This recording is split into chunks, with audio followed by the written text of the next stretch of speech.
ബ്രിട്ടാസ് കൂടി ചേരുന്നു.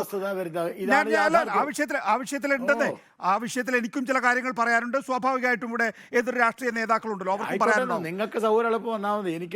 എനിക്കൊരു നിർബന്ധവുമില്ല, നിങ്ങൾ ഇഷ്ടമുള്ളത് പറഞ്ഞോളൂ. ആയിക്കോട്ടെ. ജോൺ ബ്രിട്ടാസ് MP കൂടി നമ്മുടെ. പക്ഷേ ജോൺ ബ്രിട്ടാസ് വളരെ ഒരുപക്ഷെ ദേശീയ രാഷ്ട്രീയത്തിൽ ഒരു പ്രധാനമന്ത്രിയുടെ വായിൽ നിന്ന്, അതിപ്പോൾ വേണമെങ്കിൽ രാഹുൽ ഗാന്ധിയെ പോലെയോ അല്ലെങ്കിൽ സീതാറാം യെച്ചൂരിയെ പോലെയോ അല്ലെങ്കിൽ ഡി രാജയെ പോലെയോ നേതാക്കൾക്ക് വേണമെങ്കിൽ പറയാവുന്ന കാര്യം, പക്ഷെ ഒരു പ്രധാനമന്ത്രി പറയുമ്പോൾ വസ്തുതയുടെ പിൻബലത്തിലൂടെ അല്ലാതെ പറയാനാവുമോ? ഇപ്പം ഞാൻ നാളെ പോയി ഒരു കോടതിയിൽ പോയി പറയുകയാണ്, എൻ്റെ പ്രധാനമന്ത്രി ഈ അദാനിയും അംബാനിയും കള്ളപ്പണം ടെമ്പോ വാനിൽ കടത്തുന്നയാളാണ് എന്ന് പറഞ്ഞിരിക്കുന്നു എന്ന് പറയുമ്പോൾ അത് ഒരു കോടതിയെ സംബന്ധിച്ചിടത്തോളം പരിഗണിക്കേണ്ടി വരില്ലേ?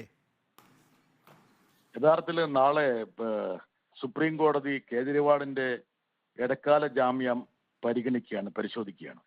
2 വർഷമായിട്ട് എൻഫോഴ്സ്മെന്റ് ഡയറക്ടറേറ്റ് അന്വേഷിച്ചിട്ടും ഇതുവരെ അതിന്റെ മണി ട്രെയില് പണം എങ്ങനെ പോയി എന്നുള്ളത് കണ്ടെത്തിയിട്ടില്ല. ആർക്ക് എത്ര കൊടുത്തു എന്നിതുവരെ തിട്ടപ്പെടുത്തിയിട്ടില്ല.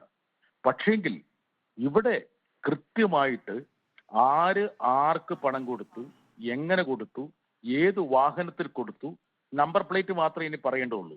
എല്ലാം കൃത്യമായിട്ട് പ്രധാനമന്ത്രി പറഞ്ഞിരിക്കുകയാണ്. സ്വാഭാവികമായിട്ടും നാളെ സുപ്രീം കോടതി ചോദിക്കേണ്ടത്, ഇഡിയോട് ചോദിക്കേണ്ടത് ഇതാണ്. ഇവിടെ നിങ്ങളൊരു കേസ് 2 വർഷമായിട്ട് അന്വേഷിക്കുന്നു, ഇതുവരെ അത് സംബന്ധിച്ചുള്ള തെളിവുകൾ കിട്ടിയിട്ടില്ല, മണി ട്രെയിൽ എന്നാന്ന് മനസ്സിലാക്കിയിട്ടില്ല.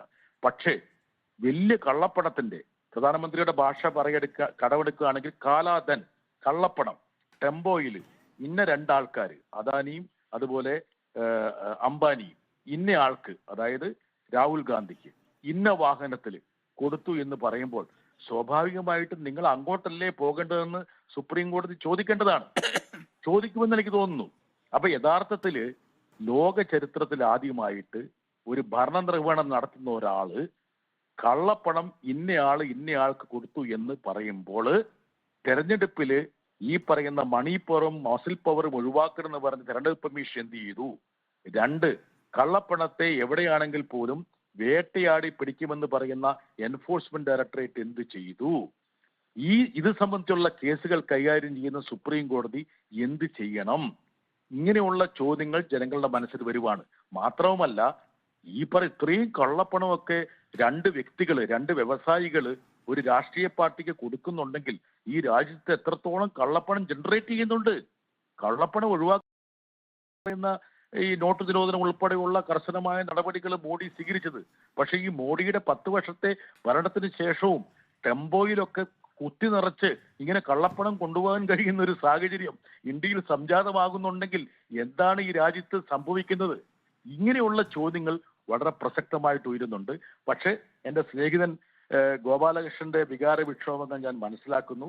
സ്വാഭാവികമായിട്ടും ഒരു പ്രധാനമന്ത്രി വിഭ്രാന്തി പൂണ്ട്, വിരളി പൂണ്ട് ഇത്തരത്തിലുള്ള പ്രസ്താവനകൾ നടത്തുമ്പോൾ അത് ഏറ്റുപിടിക്കാതിരിക്കുന്നതാണ് ഗോപാലകൃഷ്ണനും BJPക്കും നല്ലത്.